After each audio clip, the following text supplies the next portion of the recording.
Ụmụnne m na ụmụnna m ele ọtọ nọrọ n'okpukperechi. Ọ nwanne ọnụ nwa mba nnọọ. Awụchasịala nụ m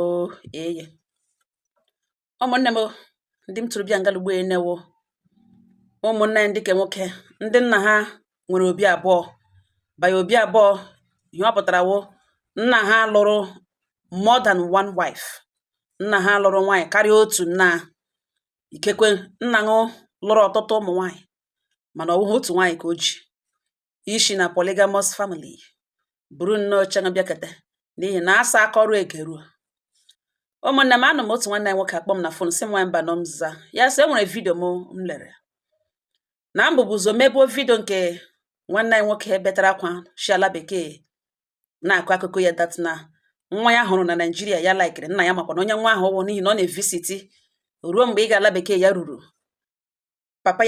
ya chọwa ịlụ nwa anụ ntara, papa ya si ya gaa ala bekee mgbe o lụrụ ya lụọ nwa na ya agaghị edu ya ga ịlụ nwa na ọ gaghị alụ nwa na ya gawa ala bekee mgbe o lụrụ ọ lụọ ya ma ọ na ọ ka dị available. Ya ajụ ọ gbara gakwuru nne na nna m nwatakịrị na okwute ihe ụjọ na ime ha ajụwo na ha ga-anata ya mmanya na ya ga-alụ nwa ha. Ya gawa ala bekee ihe ya nọ naanị 3 years kpọ news ọzọ e nwetara na nna ya atọọla nwa anụ ntara ime lụwa ihe. N'ọwụ from video ahụ ka m jiri bịa marịzie the second video ebe m kọrọ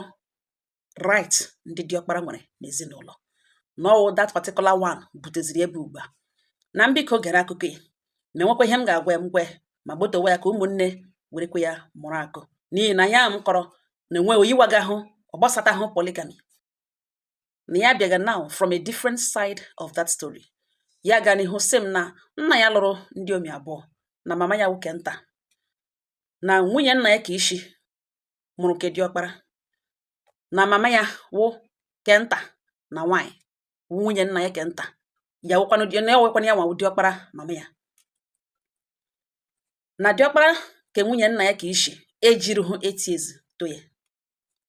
na nwunye nna ya ka ichi echewe ukwu mụọsha mụọ 8 mama ka ya echewe ukwu mụga mụọ 8 ya wụ 16 step sisters and brothers. Na nna ya rụtakwara n'ụlọ na nga ha kwugherikarịka n'ụlọ ahụ problem na one big compound. Papa ya bịa rụọ okenye dịgara n'ekiti 2 rooms and ụmụ other stores and mere onwe ya rụọ okenye ya dị comfortable. This wagon line of house wụzi ke nwunye nna ya ka ishi nwee ya na ụmụ ya. Another wagon nwunye nna ya ka ishi nwee ya na ụmụ ya. Mpa ya bịa n'ụzie n'isi nke na ihe ọbụla imewere na mberezi ahụ mpa ya bụ onye buzo ga ịpụtaghala na-aba abụ na apapụ mpa ya ga-ebuzo ahụ ịpụ ụlọ na ya jọ ngabigacha mpa ya nọ nnọọ n'isi obi nga ahụ na-ele the two wives na ụmụ ha ihe ha mere. Mana mpa ya gbara dimkpa na-atụ ụjọ mpa ya mara mma nwoke nga ha kwegherikarịka na mpa ya felu ha se fada na ọ zụrụ ha niile security ha ga gụchaa gụọ mahadum na enwe any person ha na-respect in this life after God na papa ha na ha niile hụ zutechara this man n'anya na ọ wee kwarịrị na ihe ị nara ya onye nwe ojighị ya na ọ hụrụ ha niile n'anya ịkwọli ifunu ndị omi ya n'anya ịkwọli. Mana mmara nanụ polygamy ihe ọ sọrọ ṅụko ihe ọ sọrọ ṅụ mee ihe a eji mara ha ga na-ebekwe di ya nnụnụ nwa ọtọ ọgụ ibe ama ga na-ebekwe n'ime ha. Ha pụtachia mgbe ụfọdụ ha kpogị gị ọgụ ya kporo ndị ke nwaanyị na ndị ke nwaanyị step brothers and sisters ya kporo ọgụ ibe ama ebu okwute ebuo bọtụ ebuo mma mụọ ya kparara mgbe niile ọgụ a na-alụ ya kpụmkpụtụ ya kporo a ga-eji isi kọwasịcha ebe niile akpagburu ka akpagburu dọrọ na mmiri gị nọ n'ala wuo ajọ ihe sega na ihe na-enweghị isi. Mpa ya nọrọkwana ya ya epalihala mma ya ahụ ọgụ ahụ egbuo onwe ya ngwa mana ọ lọta ya ahụ na-enwe na a lot of damages. Ya eruo otu ụbọchị mpa ya si nọ na ya gba nkịtị ya mere ọnụ ya rie gba nkịtị filie na ọhịa ga kọntrolu m na enwe onye ma nga ndụ ibe ya nọ n'anya ụra bụrụ ya echi n'ọnwụ na ọ ya dụ azụ like this lekwe ụmụ ya ka ha bịacha na ha ga na-efeta ji otu join ya na ha ga-egbuchi onwe ha. Mpa ya mee gịnị o wee kpokọrọ ha niile gakwuru eze obodo si lekwe ihe ọ chọrọ ka o mere ya na ya chọrọ ka ọ kwụọrọ ya ụmụ ya ezinụlọ ya oriko wee mee ya otu na-eche eme ya ihe niile wụ ụmụnne ụmụ nwunye nna ya ka ishi and ụmụnne ka ya from nne ka ya ụkwanụ nwunye nna ya ka nta ezukọ agba oriko na enweghị onye ga-ewepụ ndụ nwanne ya. Ihe niile nna ha mụrụ na enweghị onye ga-ele nwanne ya anya ọnwụ na enweghị onye ga-ele nwanne ya anya ọnwụ. ị gaghị ahụ ihe chọrọ iwepụ ndụ nwanne gị kpuchie ya. Ị gaghị achụ nwanne gị iwepụ ndụ ya n'ụdị ọbụla. Ha agbaghị oriko ahụ. Mana e nwere ihe oriko ahụ wepụrụ. Ihe oriko ahụ wepụrụ wụ ụjọ ịga na dibịa gaa sị dibịa gwọra m ewere eme ka eme ka ọzọ. Oriko ahụ wepụrụ ya. Oriko ahụ wepụrụ iji mma alụ ọgụ. Mana o wepụghị ọgụ ikpekpe aka.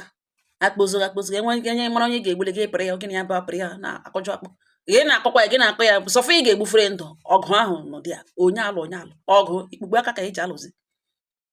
Mgbe nri na-afụ ọkpụfụrụkpụ onye agha kọdara ya, onye kọda nwanne gị hapụ ya bifo gị gbuo ya because of oriko ji onye hụrụ onye azụ. A na-akụrụzi n'ere mana o wepụghị ọgụ ahụ na ịkọ ọnụ. Ọ wụ otu a ka ha megide ọka ibu ama gbakpogide toshicha dimkpa. Mana e nwere ihe diọkpara nwunye nna ya ka isi na-eme ka etokwere ya. O ji otogbu ya etogbo jiri hụ eti ezito ya, mana ọ nwunye nna ya ka isi mụrụ ya. Ọ ya nwa diọkpara nna ha. Ọ na-ekwu oke ụka na mkpụrụ obi fere ya azụ. In fact na ọ n'ihi ya ka nna ya jiri sị ka ga gba oriko na umeji mkpụrụ obi ya fere azụ. Na ọ bụrụ na mpa ha agaghị ga-eme ihe oriko ahụ na that man na igbu isi ha, na obi ya dị ike too much.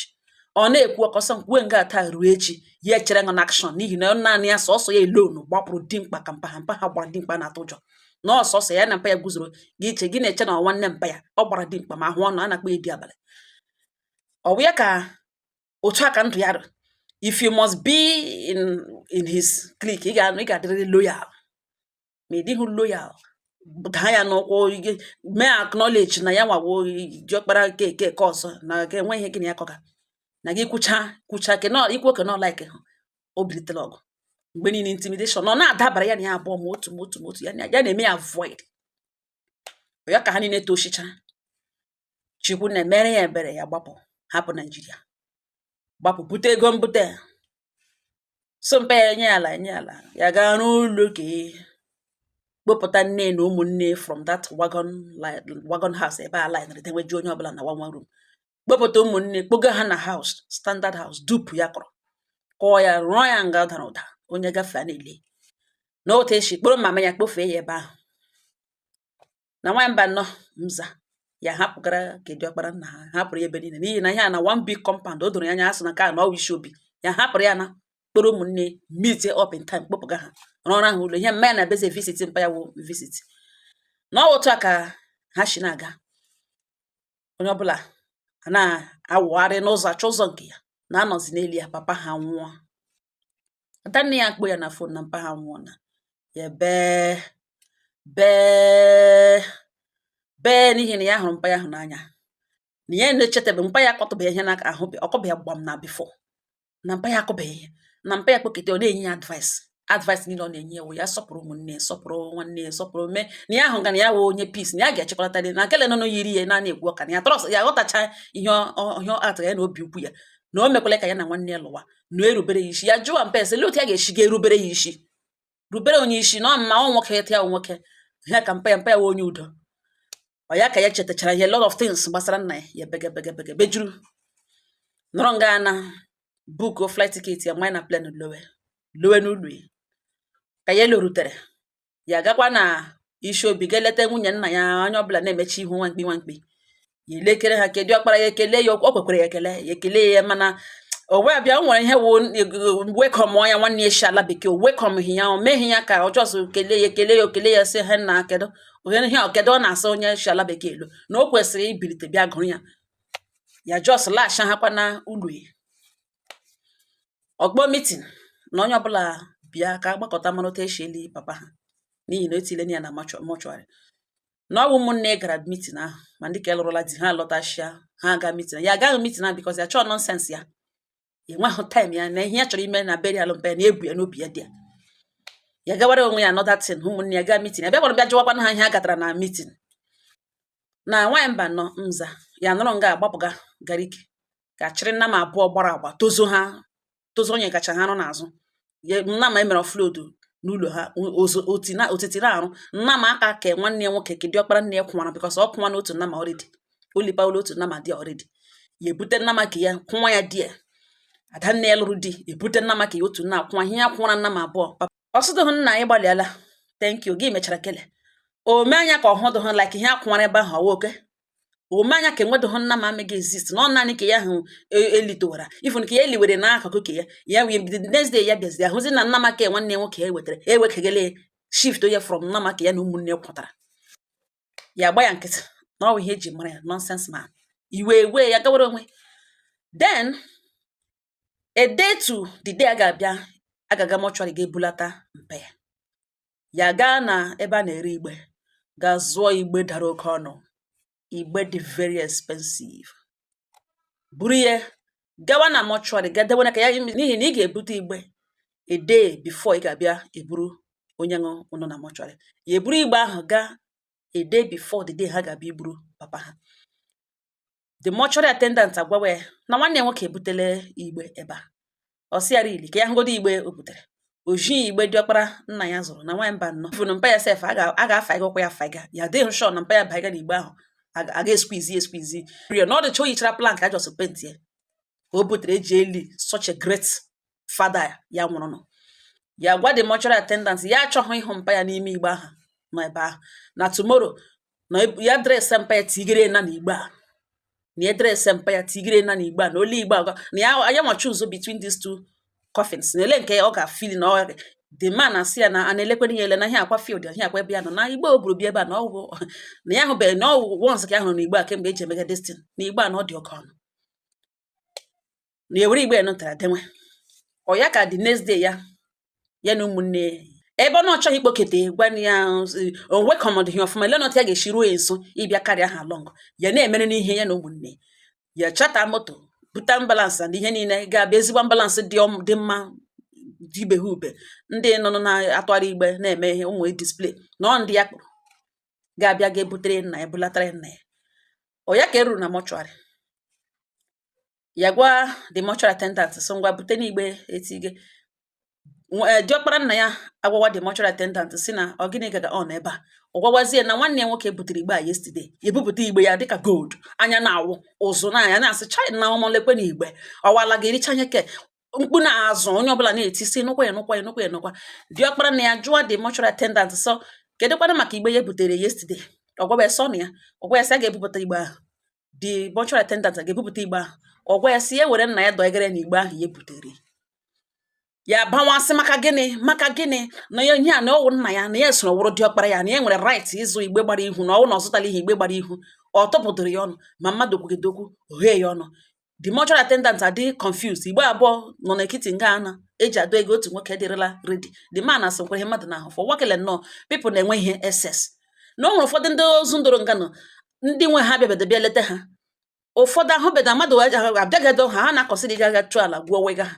otu onye igbe abụọ abịarala ya ịbịa a na-adụ ibu ya ala bite igbe abụọ otu onye n'ụwa kele nọ na ha biko confused le na-enwe onye ka ha ga meji na n'ime onwe ha na-enwe igbe ka a chọrọ ka etige mpa ha ka ya etige diọkpara nna ya jụwa the mortuary attendant na ọwa onye depositri this man n'ụlọ ọgwụ ya sọ ya kedu onye signrị na ya sọ ya kedu onye na-abịa ele ya akwụ dues mgbe niile abịa make sure na enyere VIP treat ya sọ ya na ọ bụrụ na o wereghị nna ya na onye ya kpọtara tigere na igbe ya nyere na ya ga-eji ya ihe ụgụrụ na-eme n'isi ọkọtụ ihe ụgụrụ na-eme akpụkpọ ahụ mmadụ n'isi ọkọtụ ya nwa ya chọkwa ịbịa pete ebe a na ọ weta the man shesi okeza palie papa ha tige ya na igbe enụnụ ka diọkpara butere ekpuchie ihe ka ya empty doge na moto ya butere halawa ka ha larutere ewere igbe mpa ya nụtara dosa ya ewerekwe ka ya ahụ dọwa ya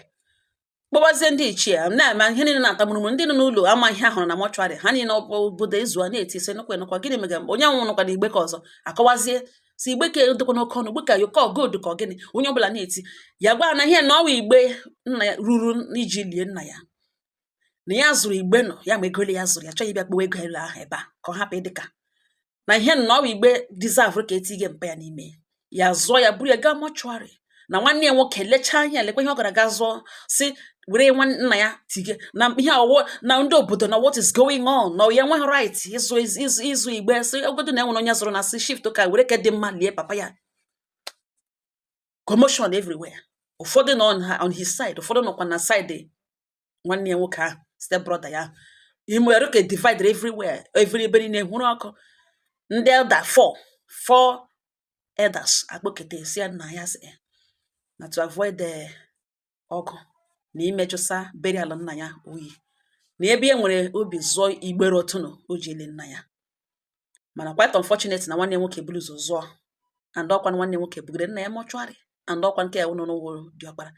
na ka a hapụ ịbịa bịa lụwa ọgburịtawa onwe ha, na ya eburu igbe ebuge he ebe ya zụrụ ya nara ha ego ha ka ha were ke nụnụ nwanne nwoke zụrụ were lie nna ya.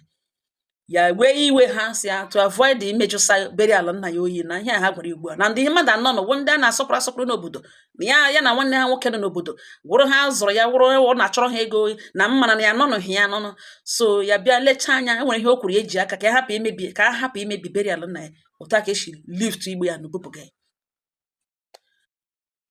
Ewerezie igbe ahụ nọ nonsense akpati nwanne nwoke zụrụ na ọ ya ka eji zilizie mpa ya. Emechaa about enwezie nwanne eda kpoketere ya na ede ahụ na-adị na mma ọwawa esi na ihe nwanne nwoke mere adị mma, na o mere ihe ka onye obi ọjọọ, ka onye nwere obi ọjọọ na-ewere nna ya iwe na ihe ka ọ zụrụ o ji lie nna ya na ọhịa igwere na ihe nwanne nwoke mere na ọrụ ha mma, mana ya gharawa na nwaanyị mba nọ mza mgbe a ga-eji ma na ifunu ndị ede asa kpokere agwagada ọ chọchara na ha asọmpi asị ndị na ha nọ ha echeele ya, ha atacha n'eze mgbe toothpick n'ọnụ chere bifo ya elu ya hụkwara ya n'ihu ha na ọ weta eshili jụsa papa ya oyi. Ya nọrọ nga na after the burial ya manye na plan laghachi country ebe ya nọ before. Na ihe ji si ka ya kọsara m na ele ihe m nwere ikwu na ụdịka ndụ a ka diọkpara nna ha kpasoro ya, otu ọwụ diọkpara na nne ka ya wụkwa diọkpara na nne ka ya, na onweghị any right ime ya itriti papa ha igbe ya zụrụ eji eli papa ha, and ọ makwa na igbe ahụ dị oke ọnụ, onweghị any right reject ya ọ tume ya na ụdị ahụ o jiri mee ya because of ọ zụọla ndị eda niile de nwere onwe ya. Na nwaanyị mba nọ na mma ederele okwu nọ na enwe ihe m chọrọ ịgwa na m emekwela dị bias na mgbe enwe ihe m hụrụ n'okwu a na mgbe ụgbọnne m okwu ekwele kwucha m si ya nwanne m ya se nwanne m nwoke ya se ebiko eweli iwe ole mgbe i bidoro follow m ya sa nwaanyị mba nọ ọ na ha agala not too long anyways na ọ na ha erule 6 months i bidoro follow m msich at least ịhụ na 1 or 2 videos ga-eme nga ịghọta na anụ m agwanyekwa ụka akwa akwema ya sị m yes anụ m akọkwa ụka kpumkpum ihe m ga-agwakwa nwa otu oshidere anụ m akọkwa ụka kọọ ya beat ya around the bush ọkwadoro anya sị biko ewela iwe ihe m na-aga ịgwa nga n'ụgbọelu aga m agwa ngụ na nghọta nke m ihe m ga-agwa nwanne m nwoke ma ọ wụrụ ya ihe m ga-agwa ngụ n'ọnọdụ ọ ga-awụ na ọwụ naanị gị ka m agwagakwa ndị chegekwe ndị nọ n'ọnọdụ n'ụgbọelu nọ ọwụdị ndị ihe n'ụgbọelu ga-emekọta ọwụ naanị ka m na-agwa ihe m na-agwa, so okwu a aga m egbuja gbotowe ya gaja ya n'elu tebụl biko ya sị nwaanyị mba nọ na m gaa n'ihu m si ya tupu m ebido ị hụrụ that ede ahụ that ofu onye ichie ahụ ka ọ wee daa ama m ka ọ kwawụ kpọrọ ṅụ sị na ihe nwanne m nwoke mere na o joro njọ, gwara na ihe a nwanne m diọkpara nne m mere na o joro njọ, biko zere ede ahụ zere ya completely. Ọ bụrụ na ụmụnne guhe ụzọ otu onye n'ime ụmụnne guhe ụzọ pụọ n'ama nawa advice were batawa mgbe ụfọdụ advice a na-adị ka ọkụ a na-amụnye mana obi dere nwe ọwụ nwanne ahụ pụrụ na amaga nata advice ọwụ onye ọkụ ahụ na-agba ọwụ onye ọkụ ahụ na-egwu na ọwụ onye ọ na-acha ọkụ too much, mana ụmụnne jikọ aka sky will be their limit. Ndị iro ga-atụ ụjọ ịbịa n'ụzọ ha kọọ kpamkpam ma ọ fọzikwa onye nọ ebe a, n'ihi na onye nọ ebe a ha ma onye nọ ebe a ọ pụta ọ gaghị adịzi. Ihe ewuwu diọkpara na nne gị mana nne gị wụ nwunye nna gị ke nta, mana nwunye dị ka isi ụkwana nwunye nna gị ka isi mụrụ diọkpara tokwe some people tokwe ụfọdụ ụmụnne before otoghị direct ọgọdọ ede ka o ji tongo ihe ọwụwụ diọkpara nna gị and ọ ya wa mere ya overall diọkpara. Ọgọdọ na nna gị nwụrụ n'ọgọdọ na nna gị lụrụ ndị omeye 10 ma ọ ya nwawo diọkpara the first son from any of the wives, ma ọ ya nwawo the first son from any of his wives, ọ ya nwawo the overall diọkpara. Therefore every other diọkpara from other wives so ya n'azụ ya ebute ụzọ na-eso ya. Now let me tell you ihe so diọkpara nna gị na ọ ya nwa yiri papa gị na ọ na-ekwu oke okwu na ọ gbapụrụ dimkpa na ọ na-ekwu and good thing nna gị akwa n'ụnụ oriko gosiri that na ị gaghị atụ nwanne gị ahụ ụjọ ịnara nri ọ nọchiela anya your father. Aga m asị ka ịkpọ ya na fonu si ya that na ihe a mere na burial mgbe ahụ na ya forget ya na ka ahụ na ọ gaala kpọ ya jụọ ya otu ya na ụmụ ya mekwara ọwụ ma ị ga-etitụrụ ihe gị tetụrụ ya were fụrụ nwụkwụ ụsọ gị nwe ojii ga-ejie n'obodo gị ejie enweghị oribidanụ gị ejie because one day ị ga-enidi nwanne gị ahụ nwanne gị ọ wọbara gị. Now let me tell you, ị mere very big mistake ị mere ọhịa na-akpọ mistake ehigbo nwa. Ị hụrụ otu ahụ nụnụ tozu ahụ ị gara na agara ike ga zụta tozu a nna m ahụ ịzụrụ bucha n'azụ ọ nga ka mistake ị mere hacha mistake nwe hacha ka tozu imeteghị ya ihe mere ọwụ na ị mere na ụdị kwesịrị iji mee ihe mere magburu onwe ya mana mgbe ụfọdụ ikpe ga-ejiri mmadụ mana presentation approach mgbe ụfọdụ bụ ihe a na-arịa ya nwanne ṅụ gị gara shi ala bekee lo ị maara ya mmadụ ga-abịa gwawa ṅụ ụdịrị ndụ ya otu ọ na-esi ebi ndụ ọ na-arụcha n'oke mma before gị gawa ala bekee gị garakwa n'ụlọ bịa kwe iri lezi anya n'ihu si na obiliteghị n'oche bịa gụrụ ṅụ mana the most important thing wụ ikelere ya ekele ṅụ sị nna kedu e nwere ihe a na-ewepụ n'anụ ma na-eri anụ mgbe ụfọdụ ị na-ịdị isi mmadụ ka ị hapụkwa n'okwu anyị na-ese o nwere ofu ihe ị ga-eme onye ọbụla echenji karata ozugbo enwe onye rịọrọ ibe ya mana onye ọbụla echenji bugharịa agwa mewe nke dị mma mgbe ahụ ị lọtara hụ nwanne ṅụ ọ bụrụ na ị kelere oghe ṅụ na ị kelere ya eza ha ṅụ na kedu ilole gị si anyị now gị lechaa ha ma ndị me gị ihu nyanganyanga ọwụ ihe dị mbụ dịrị ụlọwụ ndị ọgụ ibe ama mana ọ ga-emecha with time ihe ndị a niile ga-awụ ihe akụkọ gị letacha ha lawa n'ụlọ okenye ebe ị pịara igwe ebibi rụta ụlọ asụ nwa gbara mbọ Chineke nọnyere gị pụluo your family ụmụnne gị from that issue obi kwụnwa ha ọfụma gị lawa ebe ị nwere ebe grand ịkwụnwa ilere mgbọrọgwụ rute ebe aha na diọkpara nna gị akpọ meeting na ọ ga-achọ ka ụmụnne niile ụnụ niile bịa ka ediskọs ụta ga-esi eli nna ọnụ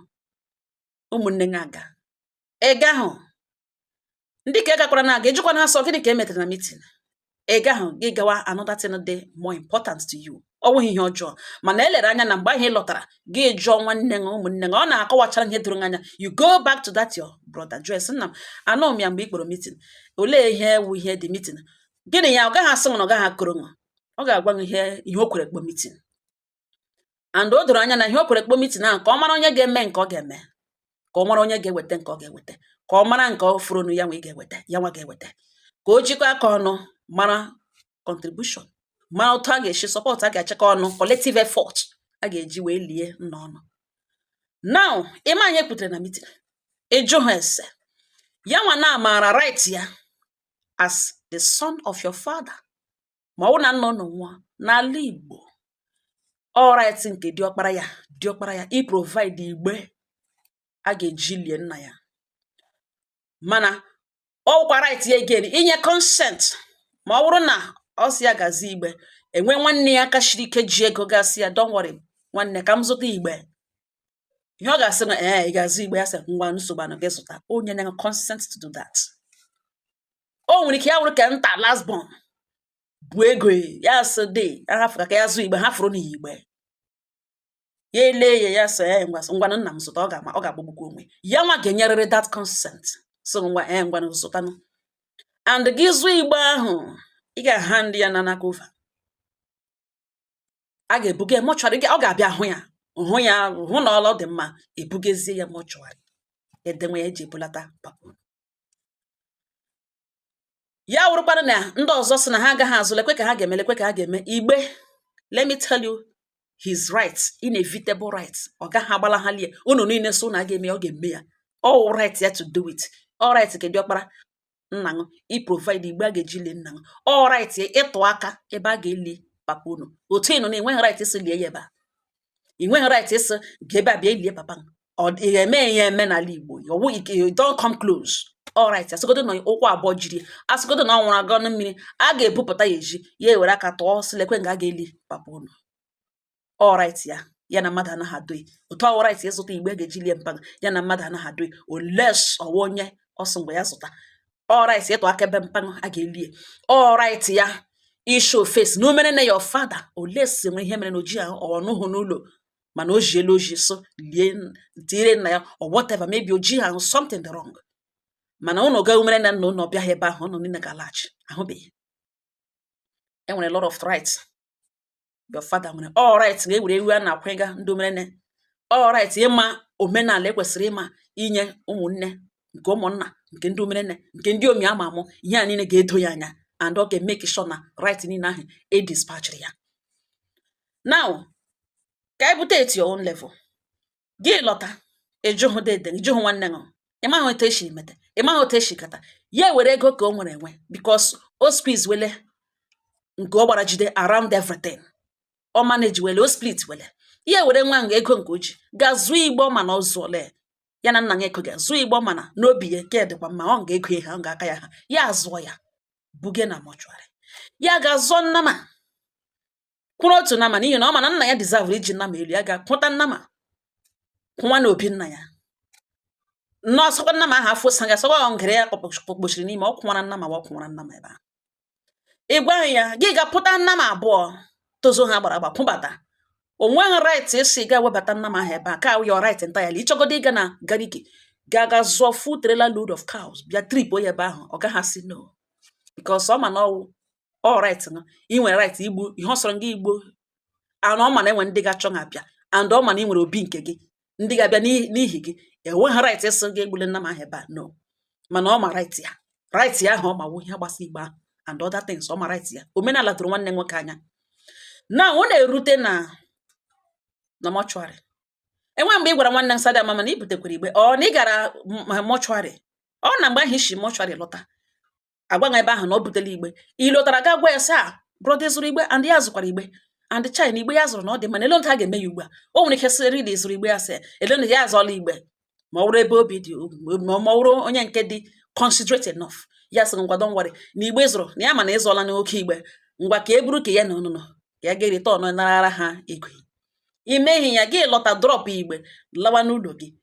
hoping that abịa na mọchụarị ọ hala igbe ahụ automatically ewere kengere doiga your father. It doesn't work like that. Ime ọzọla igbe azụ ị gara ga gwa ya mgbe ahụ emere meeting ọ mgbe ahụ kpọrọ meeting ị ga gị lọta ga meet ya sị ngwa ele otu esi agbarịga na beri ala ọ gịnị na gịnị ngwa brọda ise hapụrụ m igbe aga m achịta nna m abụọ ya ele anya nna m abụọ ga-ezu iji kwa nna ya lee anya ụmụaka ya nọ skuul lee anya nwere ọdatins eji ego eme gị si ị ga-azụ nnama ikekwe onwe ya gị ibi vest ọdatins ọ ga like ime mana ebe ị kọrọla ịzụ nna m abụọ ada nwanne na nne ka gasị ya ga-weta ya wụ nna m atọ onye ọbụla ekwuo nke ọ ga-eme o nwere ike wepụ akara nnama n'ihi na nna m atọ ga-ezu iji mebere ala ahụ gị sọ ha ị ga-azụ igbe ọ gaghị ịgaga were ego ahụ gaga zụwakwa igbe again mana igosiri ya datin ịka ya ego eji ya gwakwana nwa na ya nwere right ya na-enwe ihe o nwere to do with your money i mere show to me imesigara nwanne gị ahụ show irughị ya nso iwetughị obi mara na ọwụ nna gị na ya abụọ nwụrụ and ọwụ ya na-aga gị na-eso ya n'azụ ụnụ arụ ọbụọ minds and ndị diọkpara abụọ nọ na nne nke ha ya n'otu obi ị bịaghị mee ihe ị kwesịrị ime ọ ya kpatara ndị eda ji kpokọtara ndị eda ahụ kpokọtara gị sị na to avoid ịbịa mejọsawa mperi ala nna gị oyi n'ebe nwanne nwoke buru zozi igbe ọzọ ọbụla nọ na gị buru igbe ga-ebuga ihe ndị nwe ndị eda ahụ bụ ndị ke kwuru eziokwu mana ka ahụ kpokọtara ṅụsọ na nwanne nwoke ihe o mere adịghị mma na ele otu ọ ga-esi were nka igbe lie nna ya anaghị ajụ na ya ma gwa it doesn't matter igbe ndị mmụọ anaghị acheki igbe ejiri lie ha ihe a na-echekiwa anụ gbara ndụ enwere right ị kwesịrị inye ndị omere nne enwere right ụfọdụ na-akwụ ewu ụfọdụ na-abịa ha asọwụ full goat ụfọdụ na-abịa ha asọwụ leg o nwere some principal rights ị kwesịrị perform ya nwere iliele pakịpaghị ọfụma ọwụhụ by size of the igbe or how sparkling the igbe dị ihe ndị a niile formalities for oloro ọhụrụ my grandfather enwere ihe a nwere the main right ọ gawa ime ya si iliele nna gị enwe ijighị ugwu ebe enweghị iji ebe enweghị imefuru lee ihe ndị a na-ele anya ikwesịrị ime omenala ikwesịrị ime ihe ndị ikwesịrị right ikwesịrị inye ndị ikwesịrị inye ya n'aha nna gị n'ọnwụ nna gị ya wụ na iliele nna m now gị lọta zụọ igbe igwe nwanne gị izuru ya azụ igbe ya nwa na-prepare ili nna ya because ya was the first son of his father go and prepare ili your own father one and they were the second son mana diọkpara na nne nke gị enweghị ihe ị ga-eme ghara nwanne ha. I mere mistake. Elero ihe mere nụ onye chọrọ ikwu eziokwu ga-asị na isho gị off, na ị chọrọ igosi nwanne gị nwoke a na-enwe ihe ọ pụtara, na-enwe ihe o mere. Ya onwe ya chọkwa na igosi right o nwere n'ezinụlọ ahụ, and he succeeded. O mere ya effortlessly. Gịnị ya abịahụ mgba. Ihe ahụ o kwuru in the end, ihe niile o kwuru bụ ihe mere because gịnị all right ya. Ndị ede ahụ mana all right ya. Kama na ofu onye ede ahụ kpọketa gị na-akpọketa gị, if you don't stay away from that onye ede ahụ, ị gaghị like in future i were onye that particular man na-ege ya okwu, ihe ga-emebi. That man ọ dị efu. In fact, ọ na-ele mpanga anya ọjọọ mgbe ọ dị ndụ. O nwere ike oke mpanga mara mma nwoke, ikekwe mgbe ha na-eto enwere nwa agbọghọ enwere crush, mana crush ya ahụ mpanga ka ọ likere. Enwerere ya one way or the other ya achị ịkwụ mpanga ugwe banyere ekpute na family ya, kpoketa ugbu a na-abịa ịkọ nonsense. Stop him from saying further. Nwe ihe ọjọọ nwanne gị mere. Ilere ile jọọ. Ọ na ikwetere silekwa ha na-eje eme zụkọta ụmụnne ihe diọkpara na-akpọ oku ahụ, diọkpara ga-akpọ oku ma diọkpara akpọbeghị oku ahụ, mpọ na ga-anọgide na mọchwarị. As long as ọ na ebe ahụ enwe onye nwere right ịga buru ya ga lie ya. He can't do that. Ọ ya ga-ekwu mgbe a ga-eli mpapa unu. Achịkọta oge unu ga-ebu ụzọ mee meeting ya ajụ sị ole mgbe ga-adị mma ka elie n'unu. Every necessary question ya nwa gara ajụ ole mgbe ga-adị mma ka elie. Ka ada nwere ike sị ngwelekwe ekekwe nne die nọ nna die bruzo nwa na chekwe ka elie ndị ka ahụ na elie I push kwe date ahụ because ị gaghị na-eli nna gị a na-elikwe nne di gị. O kwesịghị ekwesị. Ebe ndị ka ebruzo nwa a ga-enwerịrị onye ji akpọ family meeting. Ke nwaanyị nwere ike zofu ka ada nwere ike sị na etile wedding nwa ya nwaanyị etige before papa ha nwụọ ka emechaa wedding. Echeki epikiri date ga-efix onye ọbụla ịnọ present ewere date danwa. The next one ole otu a ga-eshi ma gịnị na gịnị ole otu esi eweta ihe na-eweta. Biko nwanne m,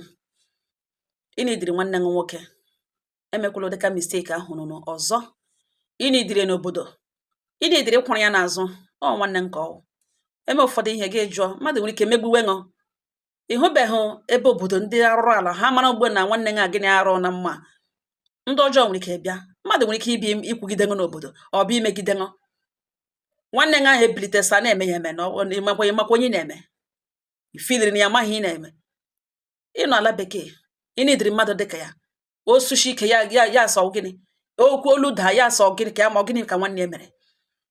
Ịnidiri your brother ga-elere m ga-echekere m lee ihe ote lee ihe m chọrọ ime lee ihe m chọrọ ime. You need your brother. Ị ga-akpọ ya na phone ikpoo ya gị tụbiri nwanne oyiri nna ya na wao na mmadụ etokwele na ya hapụkwanụ ihu na-eme ka nna ọ nọ mekwene ya ka ọ dịtụkwanụ soft mee ihe ọchị